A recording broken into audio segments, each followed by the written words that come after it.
Bueno, avanzamos en Somos Debate, avanzamos al bloque final, vamos a hablar de un tema que sigue siendo, desgraciadamente, un tema de impacto en la sociedad.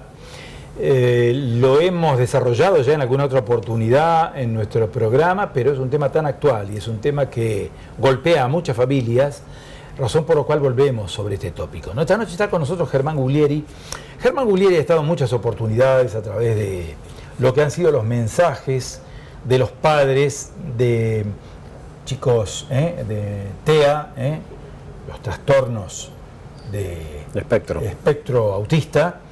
Y bueno, y hoy vamos a abordar con el otro tema que en alguna medida está relacionado, porque los casos se siguen produciendo. Estamos hablando de bullying y de ciberbullying.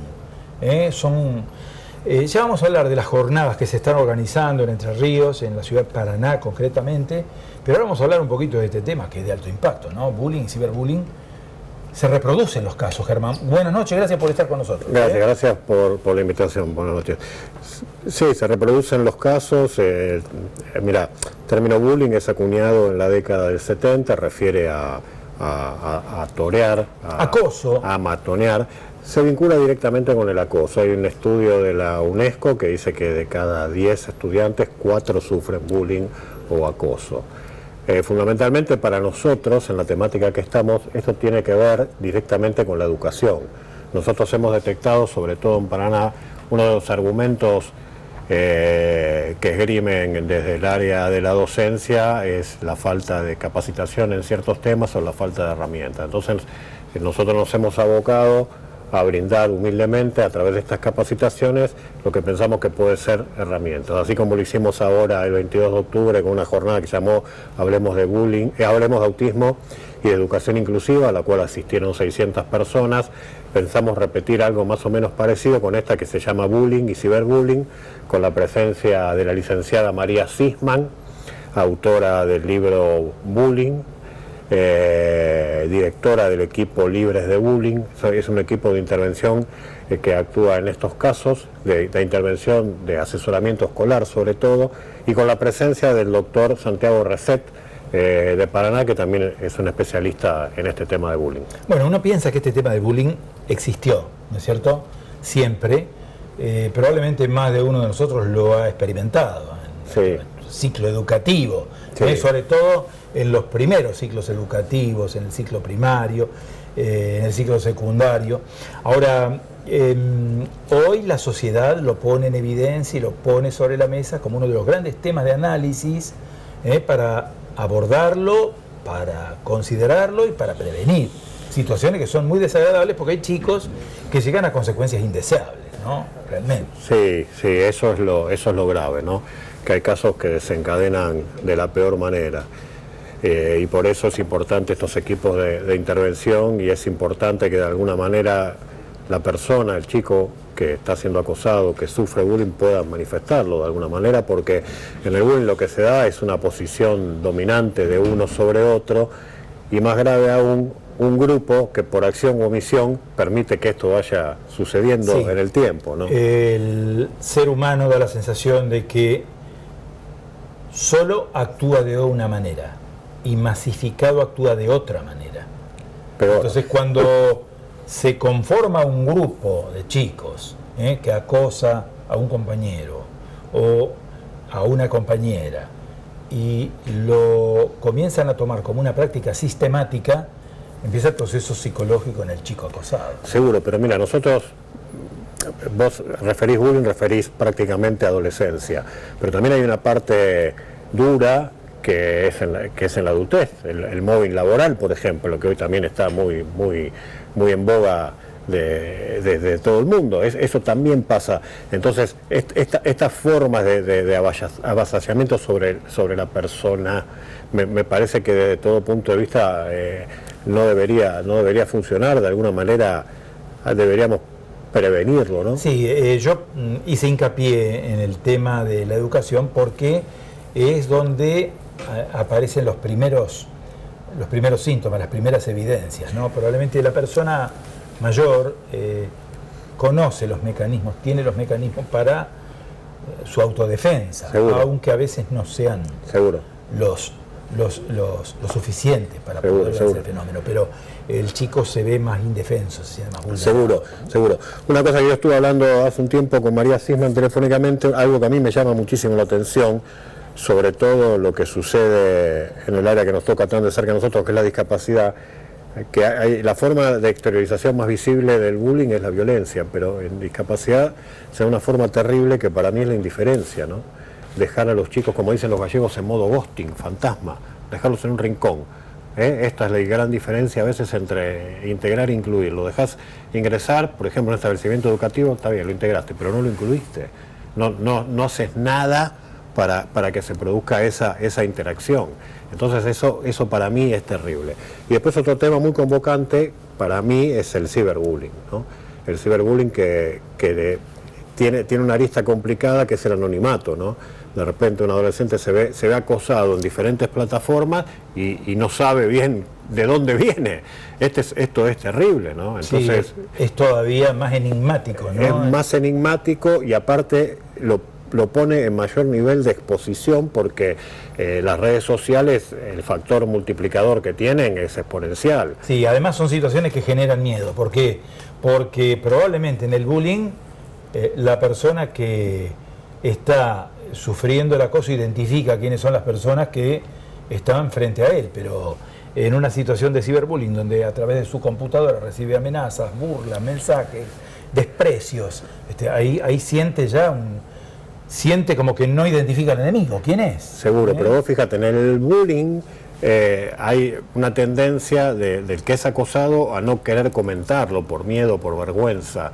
Y en el ciberbullying pasa lo mismo, pero con una cosa importante. Acá el papel de los padres, el rol de los padres, es muy importante porque a lo mejor por un tema generacional los chicos manejan la tecnología de forma diferente o tienen acceso a un montón de cosas que uno por ahí ni se imagina.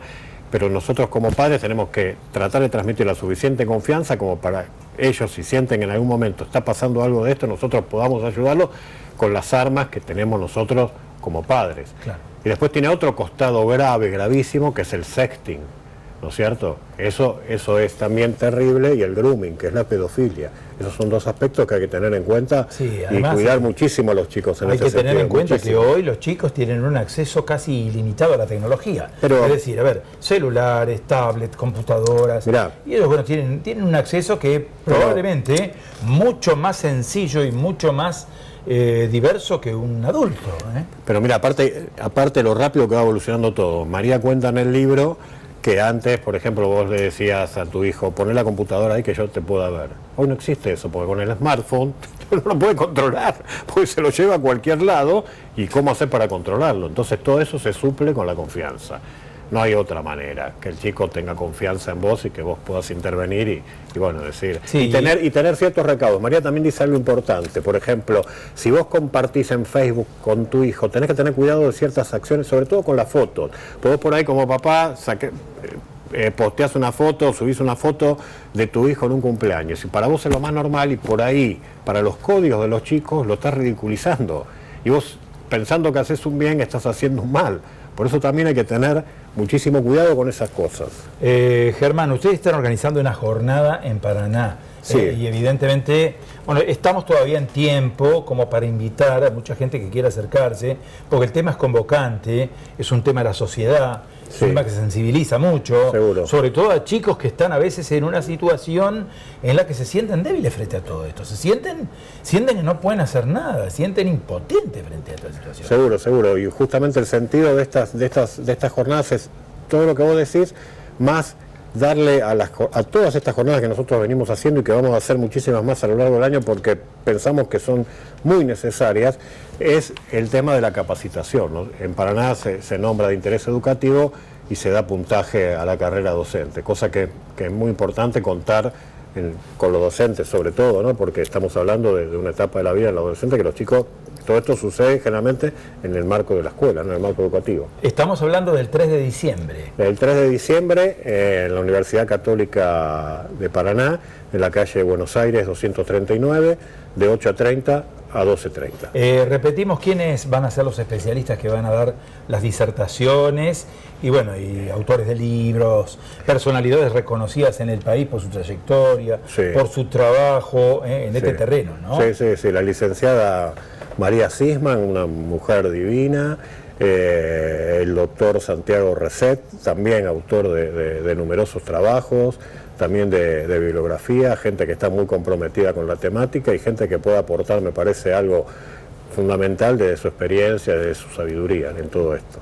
Bueno, una parte muy chiquitito, porque nos quedan poquitos minutos.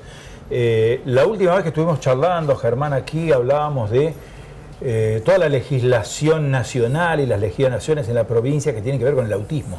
Sí. Y nos decías que en Entre Ríos estaba bastante atrasado el tema respecto de lo que se vivía a nivel nacional y aún lo que se vivía en Santa Fe, ¿no? ¿Cómo está todo eso? Con respecto a Santa Fe, te digo, quedado completamente, no hemos avanzado absolutamente nada. No hemos avanzado absolutamente nada. Te digo, llama la atención, te vuelvo a repetir, esta jornada que acabamos de hacer, 600 personas, y no recibís un llamado. ¿Sabés de dónde nos llamaron? De la Secretaría de Turismo. A ver, ¿de dónde había venido tanta gente? Tenían que haber llamado del Ministerio de Salud mínimo, desde el Consejo de Educación mínimo, para saber qué está pasando, qué hace toda esa gente, qué respuesta está buscando toda esa gente que desde el Estado, desde la política pública, nadie es capaz de dársela. Nadie es capaz de, ni siquiera son capaces de detectar que ahí hay algo, hay un problema, un problemón. Porque, ¿sabés de dónde era la gente? Yo sé de dónde era la gente. La mayoría de la gente, por supuesto, vos sabés que había muchísima gente de Santa Fe, pero eso es otro tema. Había muchísima gente del interior de Entre Ríos, de Viale, de Lucas González, de Villaguay, de Diamante, toda esa gente que no encuentra una solución a un montón de chicos que están hoy prácticamente a la deriva. Es una vergüenza. Sí, tratándose de trastorno del espectro autista, que son realmente generan un problema familiar, ¿no? Porque no solo quien lo padece sufre, sino que sufre toda una familia, ¿no? Pero toda una familia. Pero aparte, no solamente eso, mirá, una cosa fundamental que sucede en los trastornos, el puntapié inicial, el ABC, ¿cuál es? La detección precoz. Si vos seguís dilatando, si no hay política pública, si no hay quien los asista, quien los atienda, no es lo mismo que el abordaje a los 7, 8, 9, 10 años que a los 3, 4 años. Eso es lo desesperante. Ni hablar del sistema, ni hablar de la inclusión educativa, ¿no? Ni hablar, son chicos que se van a quedar fuera del sistema irremediablemente. Germán, ha sido un gusto tenerte con nosotros aquí una vez más. Son temas que la sociedad debe enfrentar definitivamente y debe buscar una solución. Y si no debe buscar la solución, si la solución no existe, pero por lo menos debe buscar una prevención para que el problema no se agudice hasta llegar a los niveles en los cuales nos estás comentando, ¿no? Y te vuelvo a reiterar lo que reitero yo siempre, nosotros somos padres nada más. Somos padres. ¿Cómo nosotros escaneamos una realidad y vemos esto y los que la tienen que ver no la ven? ¿Cómo puede ser? No son ni diputados ni funcionarios. Son papás y mamás. Padres a pulmón, todo pulmón. Germán, gracias por haber estado con nosotros esta noche. Somos Debate el 3 de diciembre, entonces en la UCA. Sí, señor. La convocatoria. Sí, señor. Para todos aquellos interesados en bullying y ciberbullying. Es una problemática que invariablemente alcanza a muchos chicos y a otros que no son tan chicos. Es el final de Somos Debate. Estamos marcando el cierre de nuestro programa. Como siempre les decimos, un gusto compartir con todos ustedes estos temas. Nos vamos a reencontrar en 7 días. Buena semana para todos. Hasta el miércoles.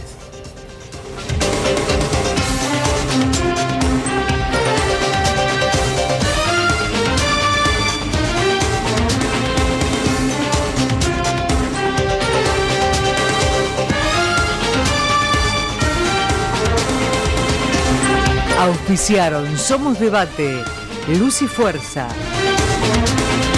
Consejo Municipal, Cámara de Diputados, Festran.